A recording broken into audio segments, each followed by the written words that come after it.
Queridos e amados irmãos, sejam todos muito bem-vindos à nossa casa de oração.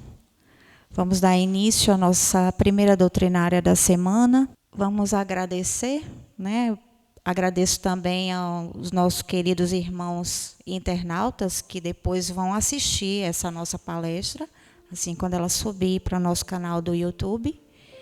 Agradecendo desde já.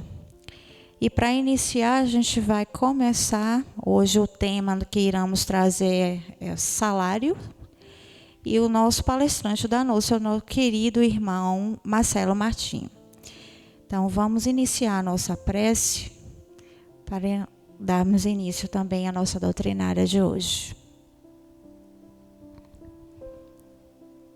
Querido e amado Mestre Jesus, queremos te agradecer por mais essa oportunidade de estarmos aqui reunidos em teu nome, para mais um trabalho desta linda casa de oração, aonde acolhe muitos,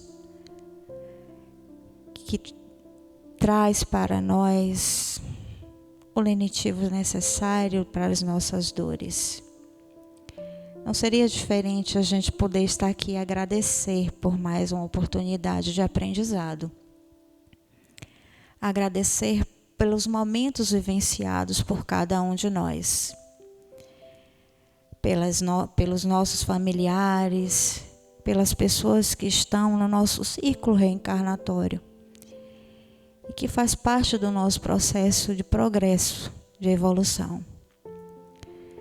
Pai amigo, leva o lenitivo necessário aos nossos irmãos que estão nas ruas, aqueles que estão acamados, os que estão nos leitos de hospitais, os que estão nos presídios.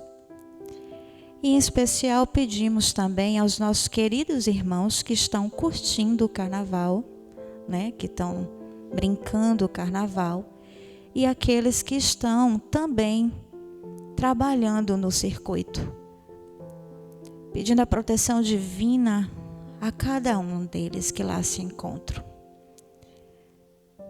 Dando luz e paz, porque sabemos que vivemos num mundo ainda de dor, de provas, de expiações. E neste período a gente sabe que os nossos irmãos que já se encontram do outro lado, saem, né, dos seus locais onde estão, dos umbrais, e vão curtir também essa festa junto com aqueles que lá estão. Então, que os benfeitores espirituais amparem a todos, que os nossos irmãos que estão brincando, que estão trabalhando, possam curtir de maneira saudável, agradável, e voltem para os seus lares com proteção. Queremos também agradecer aos benfeitores espirituais desta casa que já se fazem presente, envolvendo a todos nós na energia de luz e de paz, de amor. E pedir que envolva a todos os trabalhadores, a todos os nossos queridos irmãos que são assistidos na fluidoterapia, ao nosso querido irmão Marcelo Martinho, que envolva também nessa energia de amor, para que ele possa proferir a sua palestra de hoje com maestria. A todos os nossos queridos irmãos que são simpatizantes da nossa doutrina, envolvendo nessa energia de luz e de amor. Pai nosso que estás nos céus, santificado, Senhor, seja sempre o teu nome. Venha a nós o teu reino de amor. Seja sempre feita a tua vontade, assim na terra como também em todo o universo. Pão nosso que cada dia nos dai hoje. Perdoa, Senhor, as nossas ofensas, à medida que devemos perdoar aqueles que nos têm ofendido. Não nos deixeis cair em novas tentações, mas nos livra, Senhor, de todos os males. Que assim seja. E assim, eu convido o nosso querido irmão Marcelo para que ele se faça presente aqui e venha proferir a sua mensagem, trazer a sua mensagem da noite de hoje. Seja muito bem-vindo, querido.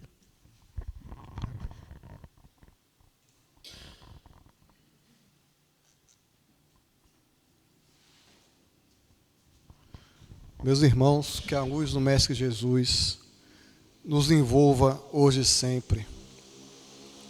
É conhecida a passagem no Evangelho em que um moço que era muito rico chegou até Jesus e ele disse: Mestre, o que é que eu tenho que fazer para ser perfeito? Ele disse, Jesus respondeu a ele: bem, você tem as leis e os profetas. Execute as leis, você conhece as leis. Aí ele disse: mestre, as leis eu já cumpro. As 613 princípios do Mishivá. Eu já cumpro toda a lei de Moisés. Então Jesus disse: se quiseres mesmo ser perfeito, vai, abandona, vende tudo o que tem, doa aos pobres e siga-me. E o moço desistiu. Aí Jesus olhou para os apóstolos e disse: em verdade vos digo que é mais difícil um camelo passar por um buraco de uma agulha do que um rico entrar no reino dos céus. Ora, a palavra do Evangelho é difícil de interpretar e é árdua. Primeiro porque Jesus usava hipérboles, ensinamentos chocantes, para que eles ficassem na memória do povo. Haja vista que aquele ensinamento teria que ser passado pela tradição oral, porque em livro era algo muito pouco acessível. Por isso ele usou essa palavra do camelo e da agulha. Em língua portuguesa, aí a gente vê as dificuldades da Bíblia, que mais uma vez nós enfatizamos, que o povo bota debaixo do braço, diz que é a palavra de Deus, mas logicamente Jesus não falou isso, porque nenhum aluno de quinta série falaria uma bobagem desse tamanho, comparar um camelo com uma agulha. Existem duas versões correntes, das quais eu ainda não tirei conclusão. Eu, pessoalmente, ainda não cheguei à conclusão. Alguns dizem que o camelo era uma corda, que era feito com pelo de camelo. É uma versão. Outros dizem que a agulha era uma passagem pela qual o camelo tinha que se abaixar, tirar toda a carga e passar um cercado, um furo na cerca, uma passagem para o camelo. Aí ele tinha que se abaixar e passar. Para saber isso, a gente tem que consultar o original em grego e certamente vai remontar a um hebraísmo. Ou seja, a Bíblia é árdua. Bem, baseado nessa passagem, durante a Idade Média, a igreja chegou à conclusão que os ricos iam todos para o inferno. E, portanto, tinha que ser todo mundo pobre. O que foi muito conveniente para a igreja, porque então todo o dinheiro ficou na mão dela. O homem frequentemente é conveniente. O homem interpreta o evangelho segundo as suas conveniências.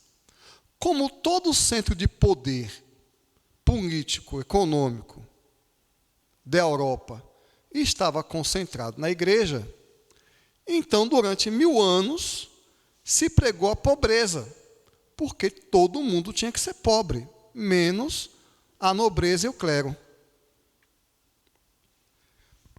Com o Renascimento no século XVI, surgiu o protestantismo. O protestantismo surgiu num movimento dialético, junto com o capitalismo. O capitalismo alimentou o protestantismo e o protestantismo alimentou o capitalismo. Tem um livro do pai da sociologia sobre isso, Max Weber, A Ética Protestante e o Espírito do Capitalismo. E nas pregações protestantes, ninguém prega sobre a dificuldade do rico entrar no reino dos céus. Pelo contrário, se vai à tradição judaica para dizer que o homem abençoado é rico e que se você não tem dinheiro, é porque o demônio está atuando na sua vida. Assim que o demônio sair da sua vida, você vai ficar rico. Isso chama-se teologia da prosperidade. Isso não é um termo pejorativo.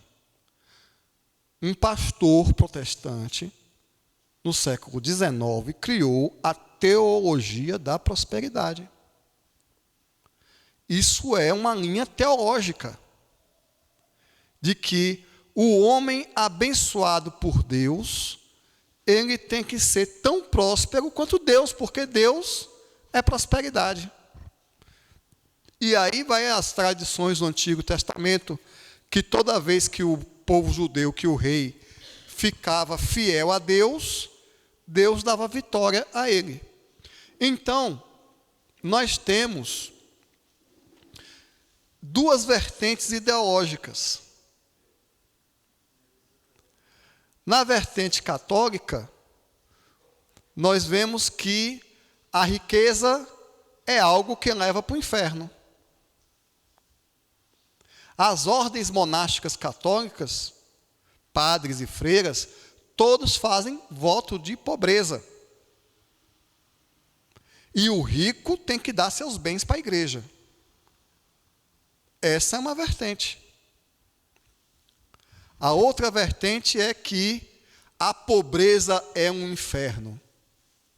A pobreza é a falta da presença de Deus na sua vida. E se acredita mesmo nisso. As pessoas estão enchendo as igrejas cheias de orações, corrente da casa própria, da prosperidade, a reunião de negócios dentro da igreja. Mas Allan Kardec, no Evangelho segundo o Espiritismo, nos disse que o Espiritismo é a chave para a interpretação do Evangelho. Porque o Evangelho em si, a Bíblia, é um conhecimento esotérico. E ele tem que ser lido em espírito e verdade. Tem que se procurar o espírito que vivifica e não a letra que mata. O Evangelho segundo o Espiritismo tem um capítulo inteiro sobre não poder servir a Deus e a Mamon. Não poder servir às riquezas, outro trecho do Evangelho. E a Deus. Os Espíritos explicam toda a doutrina social espírita, toda a ética espírita sobre o dinheiro. A primeira coisa que nós temos que fazer sobre o dinheiro é dar a César o que é de César e a Deus o que é de Deus. Para tentar Jesus, os sacerdotes perguntaram a ele: nós devemos pagar impostos? Porque se Jesus dissesse que o povo judeu deveria pagar impostos, o povo ia ficar contra ele. E se Jesus dissesse que não era para pagar imposto, o Império Romano ia ficar contra ele. Aí Jesus disse: me dê uma moeda. E ele olhou: o que é que está na moeda? A face de César, Senhor, o imperador de Roma. Dai a Deus o que é de Deus, e a César o que é de César. Hoje em dia, nós espíritas estamos sendo desafiados, porque querem politizar o movimento espírita. Só que o movimento espírita é de Deus, não é de César. Como diz Jorge Alahá, o espiritismo não é nem de esquerda nem de direita, o espiritismo é do alto. Ou seja, o primeiro ensinamento espírita é o seguinte: não se mistura valores materiais com valores espirituais. Não se chega a valores espirituais através de valores materiais. A matéria é matéria, o espírito é o espírito. Isso quer dizer que, espiritualmente falando, a quantidade de dinheiro que você tem na sua conta bancária não significa nada. Simples assim. O homem que tem 10 reais não é mais espiritualizado que o homem que tem 10 milhões de reais. Porque você acha que ser pobre é ser humilde? Eu conheço, talvez vocês conheçam, eu conheço pessoas pobres extremamente arrogantes e vaidosas. Você conhece aquele tipo de pessoa que quer ter a patente de um general, mesmo que tenha salário de sargento? O importante é ele ter a patente. Ele quer o título. Conheço pessoas que mal têm o que comer, que são extremamente vaidosas. E já conheci pessoas milionárias que são humildes. Não ter dinheiro não é uma qualidade espiritual. Sinto lhe informar. Assim como tê-lo também não é uma qualidade espiritual.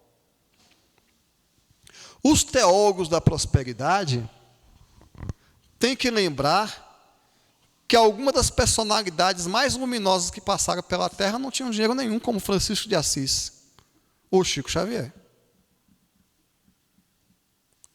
Ou, como eles não reconhecem, o próprio Martinho Lutero, fundador do protestantismo. Então, a quantidade de dinheiro que uma pessoa tem ou deixa de ter não espiritualiza a pessoa. Você não vai se tornar um ser espiritualizado se deixar tudo o que tem e for pedir esmola na rua. Você só vai se tornar preguiçoso. Mas se pergunta então por que Jesus pediu ao jovem que abandonasse tudo o que tem? Para o entendimento da Bíblia, é preciso o estudo da língua, da cultura e da situação prática. Você sabe por que Jesus pediu ao jovem tudo que tem, para que ele deixasse tudo o que tem e o seguisse? Porque Jesus não tinha uma plataforma de EAD. Não dava para o jovem aprender cristianismo em casa. Nem por mensagem de WhatsApp. há 2000 anos, nem por e-mail, nem o evangelho existia. Como é que uma pessoa ia aprender cristianismo andando atrás do mestre? O mestre, o governador da terra, estava presente. Siga-me. Uma multidão andava atrás de Jesus. Centenas de pessoas. Ia para onde ele ia. O homem é o caminho, da verdade da vida. Não dava para o jovem tomar conta dos rebanhos, tomar conta do ouro, dos negócios do pai dele, na cidade dele, e aprender o evangelho. Aliás, esse foi o roteiro de todos. Pedro teve que abandonar a pescaria dele. Mateus teve que abandonar a coletoria. Lucas teve que deixar de ser médico. Qual é o ensinamento espiritual que o Evangelho segundo o Espiritismo nos ensina e explica? Que os bens espirituais estão sempre acima dos bens materiais. Quando um olho te causar escândalo, arranca-o fora. Eu lembro, rapaz, foi o meu primeiro emprego. Meu chefe disse para mim que não tinha nada contra o espiritismo. Aliás, tinha, porque eu tinha que ir para o centro espírita e não podia trabalhar até 10 horas da noite.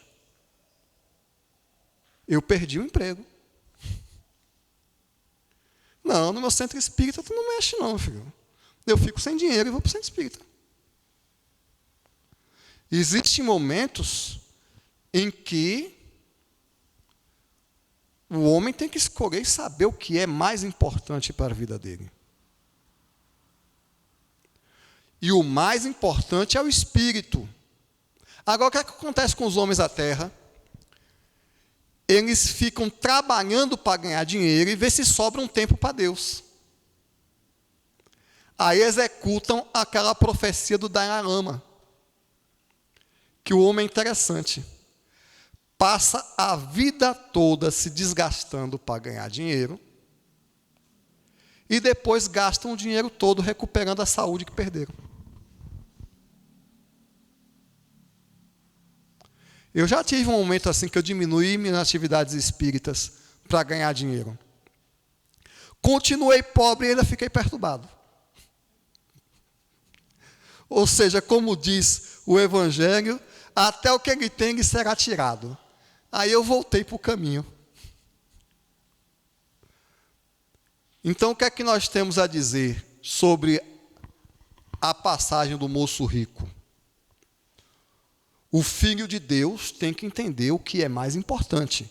Deus primeiro, depois o resto. Está lá no Evangelho. Conquistai o reino dos céus e o resto lhe virá por acréscimo. Então, vai ter muitos momentos na nossa vida porque é difícil o rico entrar no reino dos céus. Porque é difícil sacrificar seus interesses materiais pelos interesses espirituais, porque os nossos valores são invertidos. A nossa sociedade é invertida. A nossa sociedade julga as pessoas pela conta bancária. Você vira para o seu filho e diz: meu filho, estude para ser alguém. Quer dizer que ele não é ninguém, ele só vai ser alguém quando ele tiver um carrão, um doutorado, um diploma, aí ele vai ser alguém. Mas Jesus era só um carpinteiro. Então, os nossos valores são invertidos. E vai chegar o momento na vida de todo cristão que, como o jovem rico, ele vai ter que escolher. Vai chegar um momento na sua vida de você ter prejuízo financeiro em nome de Jesus. de você deixar de ganhar um dinheiro, de você perder um dinheiro. Se já não chegou, vai chegar. Porque para ser cristão tem que pagar o preço. Alguma coisa de bem material não se pode servir a Deus e a Mamon. Eu estou autorizado a ficar milionário, desde que não sacrifique a minha espiritualidade. Porque quando sacrificar, eu fico pobre mesmo. É o ser humano saber o que é mais importante. Assim foi a história de Francisco de Assis, que abandonou tudo que tinha. Por que Francisco de Assis abandonou tudo que tinha? Porque não dava para ele sair pregando o cristianismo pela Itália e ficar dentro da loja do pai dele, tomando conta do negócio. É simples assim. Não é porque o dinheiro é sujo. Tanto é que Kardec destaca no Evangelho segundo o Espiritismo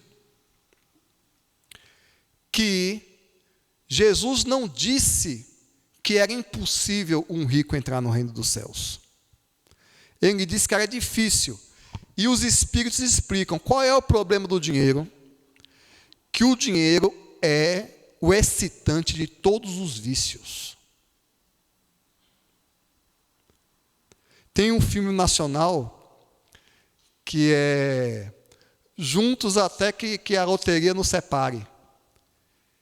No dia que ganhou na loteria, o casal acabou. Né? E ainda tem marido que brinca assim: ó, mulher, se eu ganhar na loteria, a primeira coisa que eu faço é te deixar. Esse aí não tem medo de apanhar, não. Ainda fala isso. E quantos homens e mulheres só se mantêm no caminho da virtude porque está com dificuldade de pagar a escola do filho e tem filho para pagar a escola? O dinheiro que vai para a escola do filho não vai para a cerveja, não vai para o carnaval. Deus é tão misericordioso que o carnaval cai na mesma época do material escolar. Porque Deus é Pai. Isso salva muitas almas. Mas aquela alma que tem dinheiro à vontade, que, como diz o ditado, não precisa pregar um prego numa barra de sabão, ela está sujeita a todo tipo de tentação. É por isso que eu nem jogo na loteria, para não dar o azar de eu ganhar. Acabar com minha vida. Se eu ficar milionário, eu vou ficar através de um processo de amadurecimento. É o meu planejamento pessoal.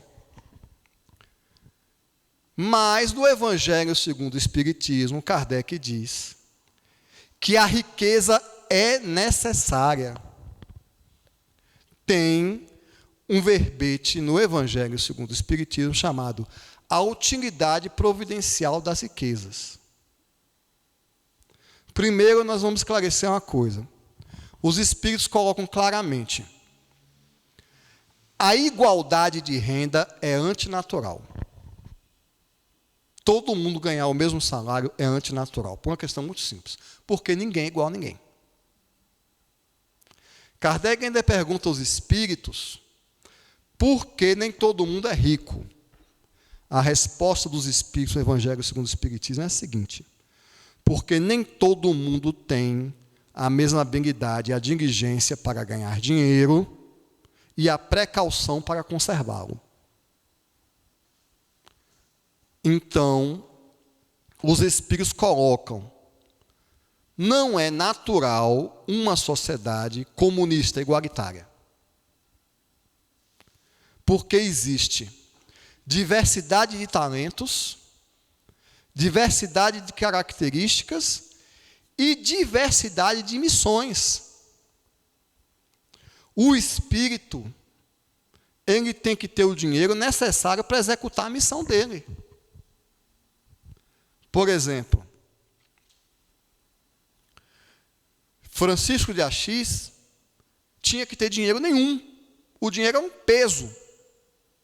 Mas outro monge, chamado Francis Bacon, desenvolveu o método empírico, a metodologia científica, cálculos astronômicos, porque ele nunca precisou trabalhar na vida, ele era rico. Eu não sei se eu fosse milionário, se eu ia passar a vida toda estudando. Mas Deus não dá asa à cobra, Deus é misericordioso. Assim como Isaac Newton, era rico, Lord Newton. Passou a vida toda estudando, fez a física clássica. No Evangelho segundo o Espiritismo, diz que é preciso que haja fortuna, a concentração de riqueza em alguns pontos, para que haja o progresso científico e material da Terra. Porque alguém tem que investir. Alguém tem que investir na produção de conhecimento. Alguém tem que investir no progresso da ciência. Alguém tem que gerar empregos. Alguém tem que movimentar a economia. Essa é a missão do rico. Por exemplo, toda expansão, boa parte da expansão espacial que nós temos nos últimos anos, é porque tem um bilionário por trás, Elon Musk, que fez um foguete reaproveitável. Alfred Nobel criou o prêmio Nobel. Ele inventou a dinamite, que serviu para construir estradas e serviu para a guerra também. Ficou com dor na consciência e ele deixou uma fortuna, que até hoje premia quem se destaca nas diversas áreas. A verdade é que os espíritos, no capítulo referente ao homem de bem, os espíritos dizem que todo o ser humano é um missionário, o pobre e o rico. Que em cada posição social, o homem de bem tem que exercer a sua missão, ser um homem de bem. Isso também vai, os Espíritos explicam, da programação reencarnatória. Algumas encarnações você passa numa situação, outras encarnações você passa em outra situação. Porque o espírito precisa viver todas as experiências. Precisa viver a experiência da pobreza e da riqueza. Mas os espíritos pontuam bastante. Mas a mais perigosa é a da riqueza.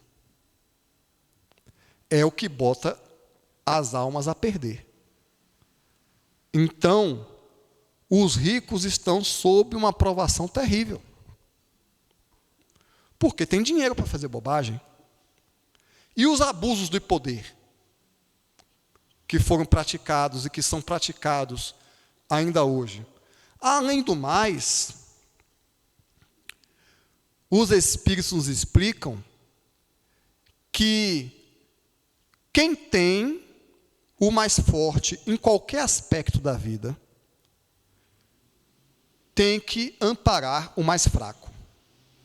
No livro dos Espíritos, os Espíritos dizem que nenhuma nação onde haja miséria pode ser considerada cristã. Então, pelos critérios espíritas, o Brasil não é cristão. Por quê? Porque num país cristão, o rico ampara o pobre. Ou seja, não é questão de ter uma distribuição, de sair distribuindo o seu dinheiro. Isso é um vício, isso é prodigalidade. A prodigalidade destrói o dinheiro. Eles argumentam que se os ricos simplesmente distribuírem o dinheiro deles, vai ficar todo mundo pobre. A questão não é essa. Mas a questão é de amparar, de ajudar,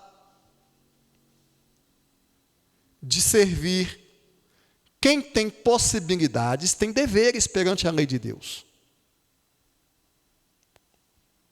Em todos os sentidos.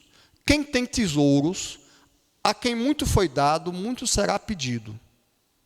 Se você tem dinheiro, quando você chegar fizer a sua avaliação reencarnatória, vão lhe pedir contas com o dinheiro que você tem. Ah, mas eu trabalhei para caramba. Mas Deus lhe deu o sol e o ar. E tem outra coisa, se Deus quiser, tira seu dinheiro rapidinho. Não tem essa competência, não. Dinheiro é a coisa mais fácil do mundo de perder. Quando Deus quer, Ele tira. E quando Ele quer, oportuniza ganhar. Os espíritos no Evangelho segundo o Espiritismo dizem, inclusive, que o prazer que o homem sente em prosperar através do seu trabalho é divino, é nobre. Mas daí a um egoísmo, a avareza, é um vício. É um vício moral. Ou seja, você vê que isso tudo que eu estou falando está no Evangelho segundo o Espiritismo. Você vê que tudo existe um planejamento. Vou contar uma história. Teve um planejamento reencarnatório. Um rapaz foi planejado de ter uma prova terrível na vida. A pior prova financeira que existe. Nascer rico e ficar pobre. Olha, nós vamos provar você. No meio da sua vida, você vai ficar pobre. A gente vai tirar tudo. Aí ele reencarnou, filho de um rico industrial, assumiu as indústrias do pai. E começou a fazer os deveres dele. Fez creche para os funcionários, fez um hospital na cidade, fez uma escola, pagou bolsa de estudo, arranjou emprego para todo mundo, promoveu o progresso. Chegou o tempo marcado dele ficar pobre. Aí os espíritos foram lá e disseram, hora da prova. Espera aí, mas tem a creche, tem a escola, tem o hospital. Vai ter que deixar a prova para a próxima encarnação, vai ficar rico mesmo.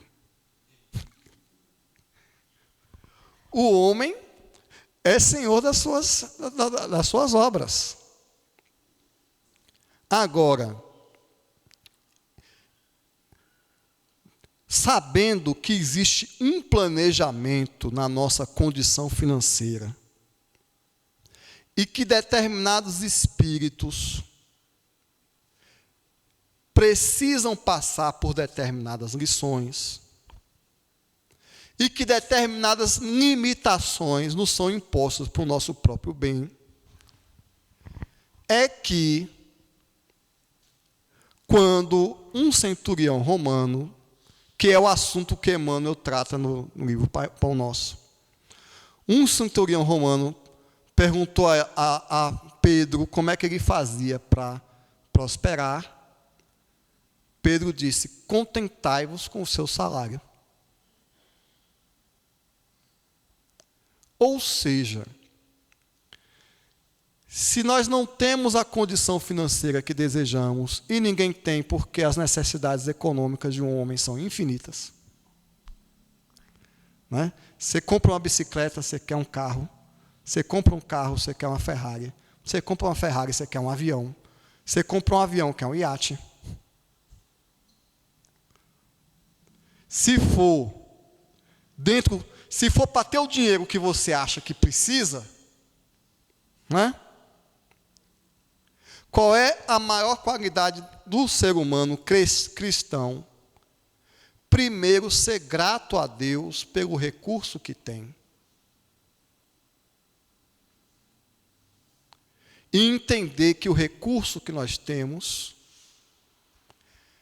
é o necessário para o nosso progresso, inclusive o recurso que nós não temos. Eu li um desses livros motivacionais que ele falava sobre a psicologia do rico e do pobre.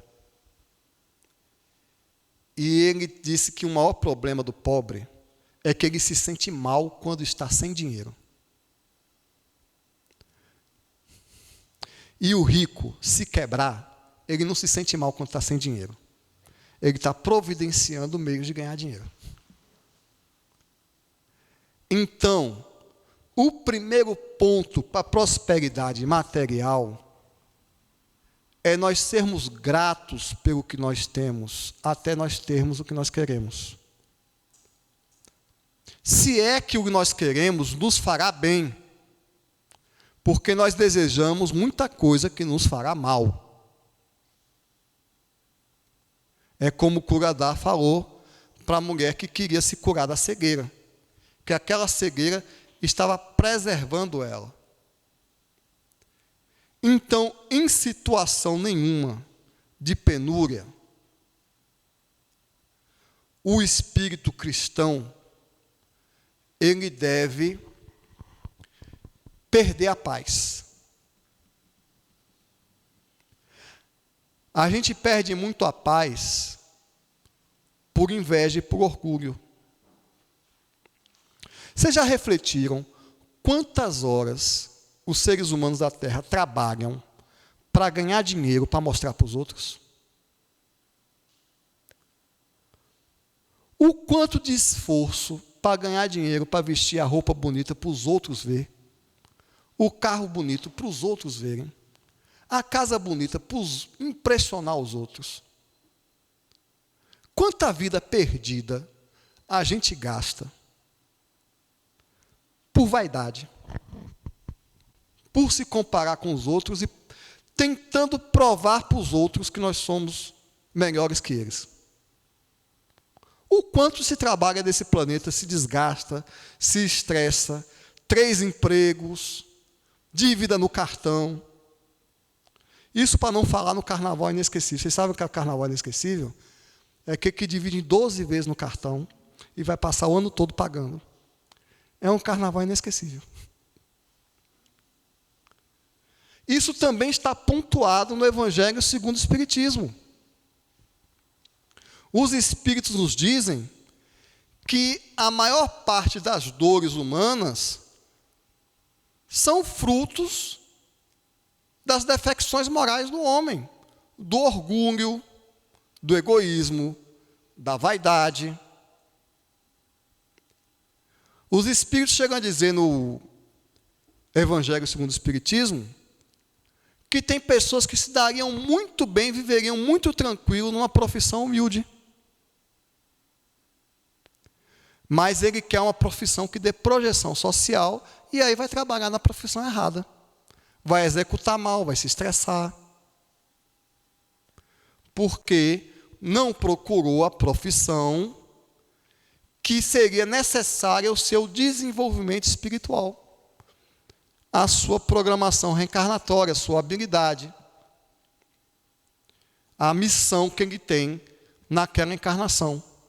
Foi procurar a profissão que vai lhe dar projeção social para depois, e aí, essa busca de projeção na fogueira das vaidades, o ser humano é insaciável.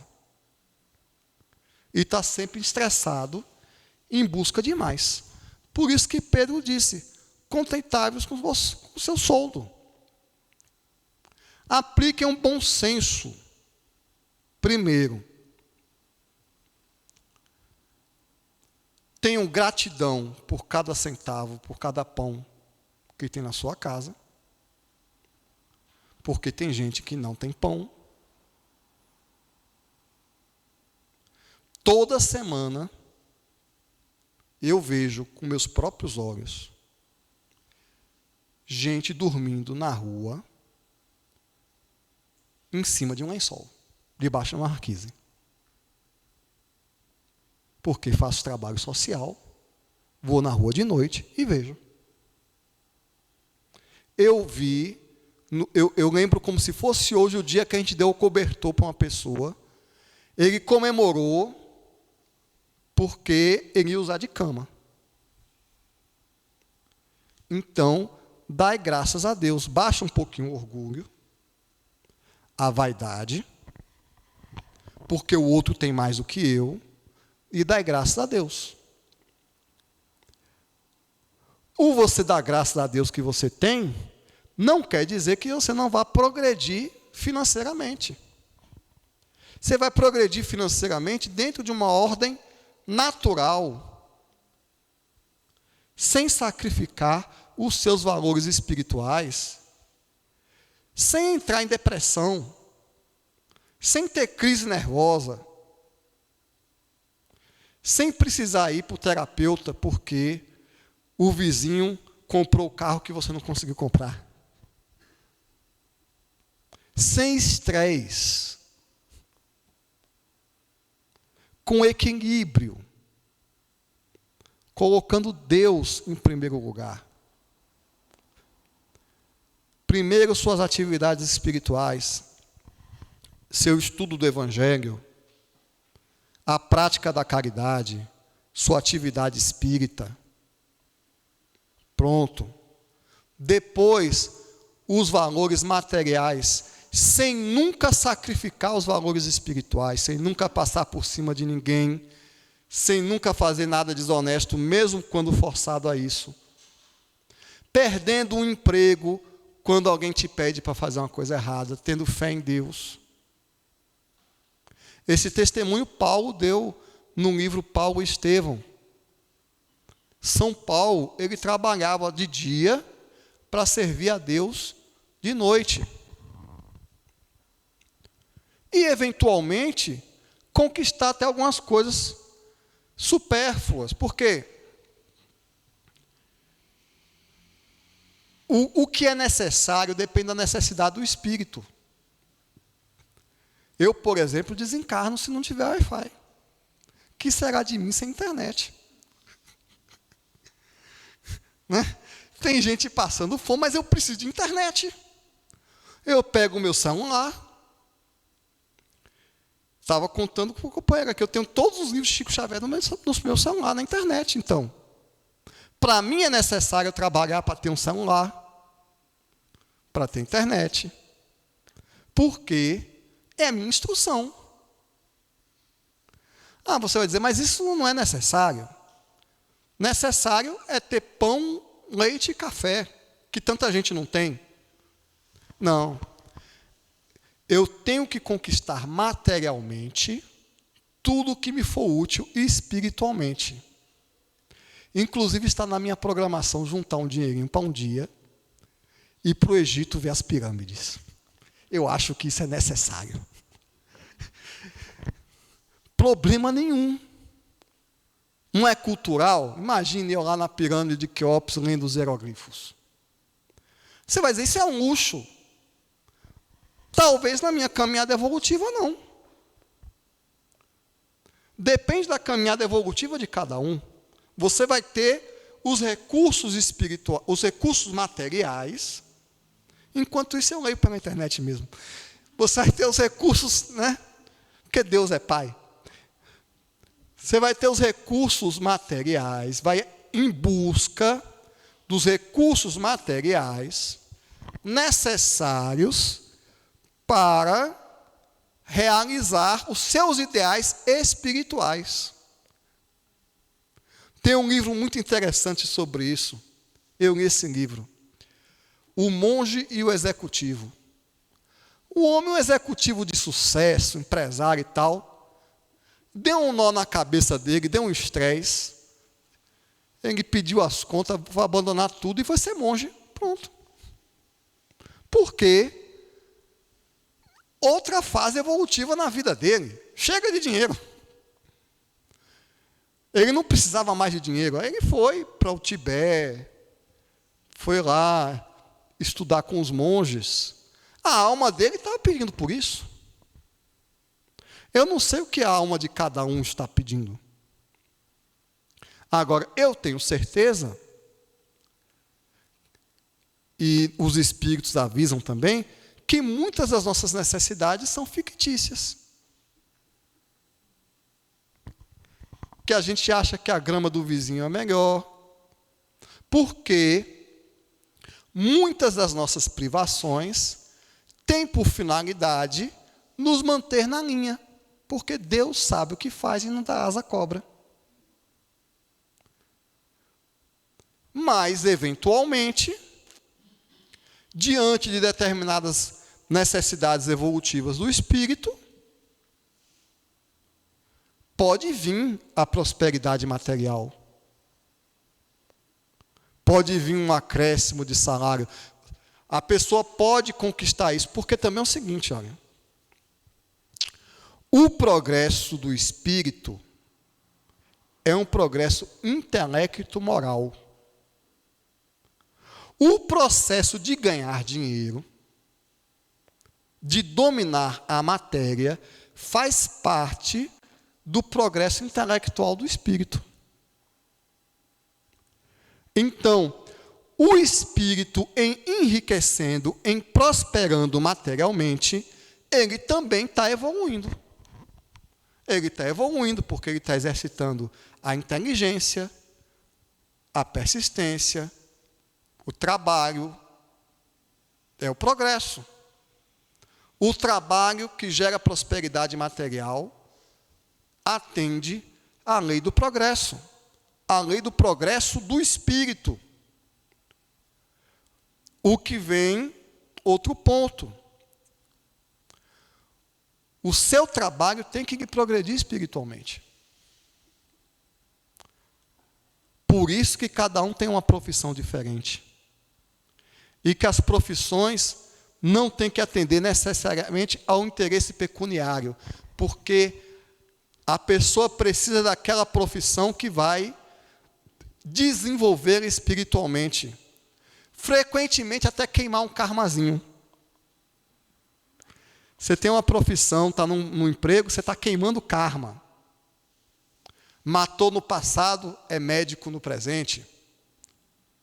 Era bandido no passado, é policial hoje. Estou falando hipoteticamente. Abandonou os filhos no passado, hoje é professor. Tem toda essa programação de desenvolvimento espiritual por trás do desenvolvimento profissional. O desenvolvimento das capacidades de liderança, de organização, tudo isso é o desenvolvimento do espírito. Mas para isso acontecer de forma harmônica, o espírito, enquanto cristão, ele deve colocar seus interesses espirituais acima de tudo.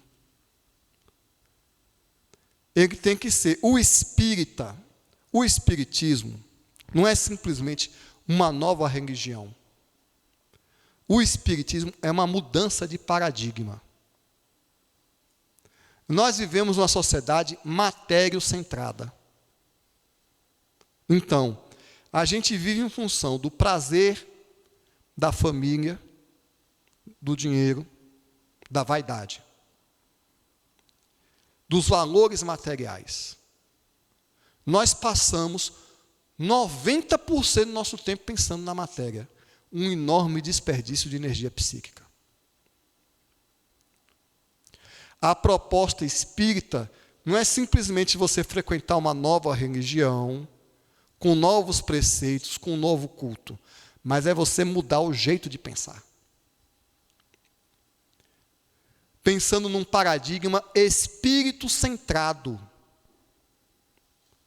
Pensando de forma espírito-centrada, você vai pensar em como a sua profissão, a sua família e o seu dinheiro está lhe desenvolvendo espiritualmente. Porque o objetivo do seu dinheiro, da sua família e da sua profissão é te desenvolver espiritualmente. E o objetivo da profissão é, em obtendo o sustento, se desenvolver espiritualmente através da profissão. Se aquela profissão não está te fazendo uma pessoa melhor, não serve.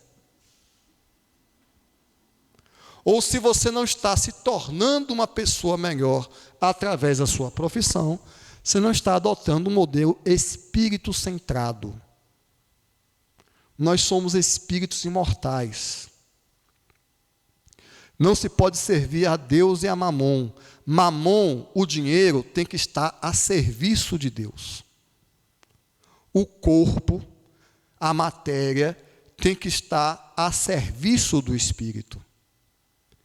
Então, nós espíritas, espíritos conscientes do terceiro milênio, nós não temos que ter a atitude infantil de abominar as riquezas, de abominar os bens materiais. Pelo contrário, no Evangelho segundo o Espiritismo, os Espíritos dizem que nós devemos viver, os termos dos Espíritos são esses, viu? Nós devemos viver as pequenas alegrias, os pequenos prazeres do mundo onde nós estamos condenados a viver.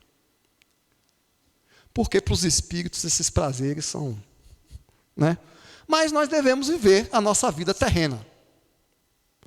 Mas viver espírito-centrado, a vida terrena, a nossa encarnação, está a serviço do espírito imortal.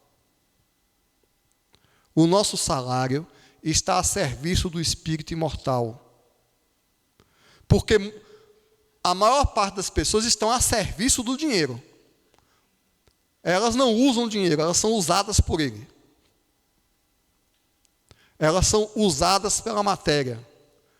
O espírito consciente, ele usa a matéria. A matéria é um instrumento pelo qual o espírito se serve para o seu progresso. Então, meu corpo, minha profissão, minha família, minhas amizades, tudo tem que estar a serviço do desenvolvimento do espírito. E cada centavo que eu ganho e cada centavo que eu deixo de ganhar. Como cada um vai administrar isso, nós somos indivíduos, cada um tem um planejamento reencarnatório. Nós espíritas temos muita clareza disso. Não cabe a ninguém dizer aqui, olha, você vai ter uma carga horária de X horas e ganhar Y. Não, porque sua renda, sua carga horária de trabalho, de família, de estudo e de oração é um problema que cada um vai resolver com Deus no tribunal da sua consciência. Não venha me dar desculpa, não, que você não pode frequentar o centro espírita, porque tem 4 empregos e 3 pós-graduações para fazer. Isso você resolve com Deus. Não é com o presidente do centro espírita, não é com o coordenador do grupo de estudos. Ah, não está dando ir para o centro, não, porque o trabalho, isso é um problema de cada qual e Deus. Porque a lei de Deus está escrita na nossa consciência. E se nós violentarmos a nossa consciência, nós adoecemos. Que é o que está acontecendo com a nossa sociedade. A sociedade está doente porque está servindo a Mamon. Não está servindo a Deus. É essa loucura de ganhar cada vez mais nessa fogueira de vaidades, de prazeres, e aí as pessoas ficam neuróticas e obsediadas. Porque não estão atendendo à lei de Deus que está dentro de si. Então, não lidar com as riquezas, como em qualquer aspecto de nossa vida, nós consultarmos o nosso espírito protetor, a voz da nossa consciência, e procurarmos perguntar a Jesus o que é que Ele quer de nós. Que nós não façamos as nossas vontades pelos nossos caprichos, pelos nossos desejos, mas que nós façamos a vontade do Pai e que nós procuremos realizar o plano de Deus em nossas vidas.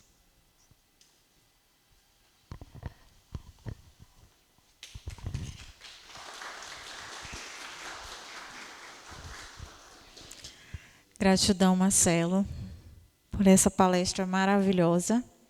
Nos trouxe bastante reflexões essa noite novamente, né? Porque servir a Deus e a Mamon, quando Eu peguei esse capítulo do Evangelho uma vez para dissecar ele, estudar um pouco. Eu falei assim, meu Deus, eu parei e disse assim, o que eu estou fazendo da minha vida mesmo? Porque a gente, às vezes, toma determinadas decisões na nossa vida que nos leva a tomar caminhos que não era aquele que a gente tinha que seguir, né? E quando eu resolvi fazer a minha graduação, eu frequentava aqui a casa, né? Fazia os trabalhos da casa, na fluidoterapia e tudo mais. Mas eu tinha aquela necessidade de querer seguir a minha vida profissional, até porque eu necessitava daquilo para poder seguir a minha, né, dar um sustento à minha família melhor um pouco. E eu pedi em oração. Eu disse, eu vou fazer o vestibular. E eu peço aos benfeitores espirituais que me acompanham, que me guiam, meu mentor e guia espiritual, a Deus. Eu ajoelhei a Ele e disse, eu vou fazer o vestibular. Se for da tua vontade de eu seguir, de ser, me deixa eu passar. Se não, me tira do caminho que eu estou querendo seguir.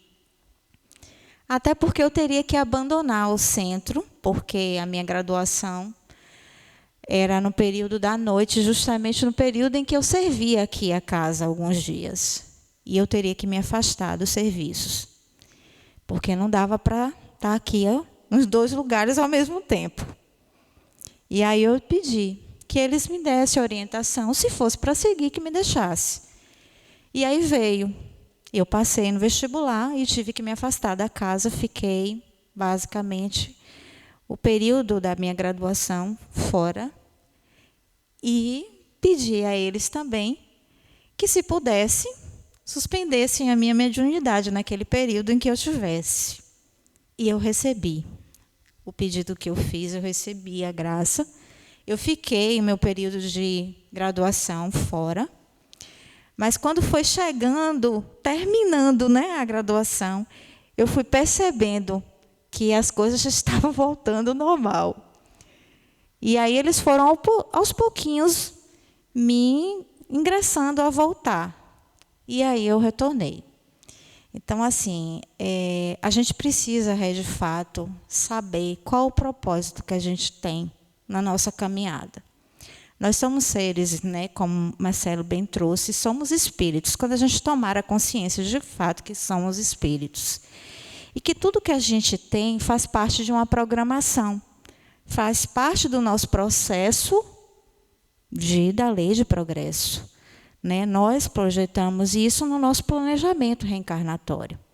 E aí a gente, às vezes, passa querendo seguir um caminho, pedindo coisas que, às vezes, não faz parte do nosso processo.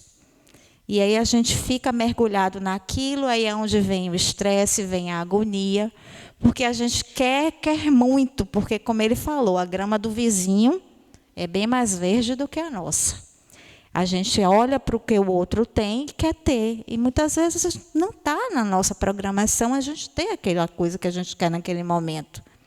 Então, é necessário que a gente faça essa reflexão.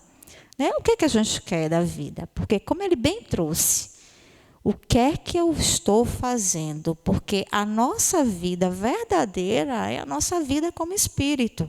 E como a gente vai retornar ao plano espiritual? Porque a nossa morada verdadeira não é essa aqui, não é o plano físico, e sim o plano espiritual. Quando eu retornar, o que eu vou levar? Eu já vim falando várias vezes dessa questão da gente estar programando o que a gente está colocando nessa nossa bagagem para o nosso retorno. Então, é necessário que a gente tenha consciência disso. Né? E servir a Deus, a Mamon, é difícil. A gente hoje bem vê na nossa sociedade que a gente preza mais o ter do que o ser. Mas, infelizmente, a gente não precisa, né? Não é mais necessário. Nós estamos convidados a sermos o ser. O ter é a providência divina, né? Porque os bens materiais não são nossos. É de Deus. Nós somos só fiéis depositários. e que nós estamos aqui. Quem tem a possibilidade de ter a riqueza, a fortuna, como ele bem falou, é para a questão do progresso de todos. Se fôssemos todos iguais, ganhássemos todos, não teria sentido isso. Então, é uma reflexão que a gente deve estar fazendo do que a gente pede também nas nossas orações. Porque muitas vezes a gente fica pedindo coisas que não faz sentido para a nossa caminhada. E aí vem as nossas desavenças, os nossos desequilíbrios por conta disso. Gratidão, meu querido irmão. E agora nosso irmão vai fazer a nossa prece final e a gente agradece por mais essa oportunidade de trabalho. E até amanhã.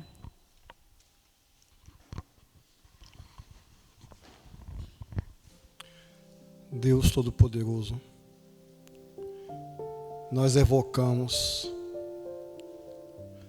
a sua sabedoria e o seu amor. Nós precisamos de Ti para nos orientar, Senhor. Precisamos sentir em nossos corações e em nossas consciências. Que os bons espíritos se façam presentes nesse momento, oportunizando a nossa sintonia com os planos mais altos da vida. Que nós possamos elevar nossas mentes acima das prisões da matéria, olhar acima das ilusões do mundo, levantar nosso olhar em direção à eternidade, ao infinito, e nos sentirmos filhos do mesmo Pai.